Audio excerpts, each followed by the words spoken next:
Presenter Raffi Ahmad memenangkan duel di partai tunggal putra tiba-tiba tenis melawan Desta Mahendra. Setelah memastikan kemenangannya, Raffi Ahmad langsung menghampiri anak-anak Desta di luar lapangan. Sebelum dihampiri oleh Raffi, Desta terlihat memeluk Miska. Pria kelahiran 15 Maret 1977 ini berusaha meminta maaf karena dirinya gagal menang di pertandingan tersebut. Raffi Ahmad kemudian datang menghampiri dan memeluk Desta serta Miska. Selain itu, Raffi juga mencium Miguel, anak bungsu Desta yang terlihat datang memberikan dukungan. Kedua peserta tiba-tiba tenis ini memang dikenal sebagai seorang ayah yang sangat sayang kepada anak-anaknya. Keduanya bahkan diantar oleh anak-anak mereka saat hendak memasuki lapangan di tenis indoor Senayan.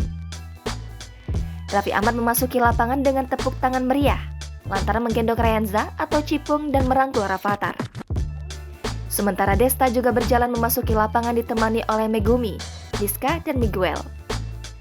Namun, Desta kembali gagal memberikan kemenangan kepada ketiga anaknya. Dalam pertandingan pingpong sebelumnya, Desta ditekuk oleh Abdul Ahrian dengan skor 4-1. Diberitakan sebelumnya, Raffi Ahmad berhasil menuntaskan perlawanan Desta 2 set langsung dengan skor 6-2 dan 6-3. Suami Nagita Slavina ini mengaku sudah menghabiskan waktu selama 4 bulan berlatih demi tiba-tiba tenis.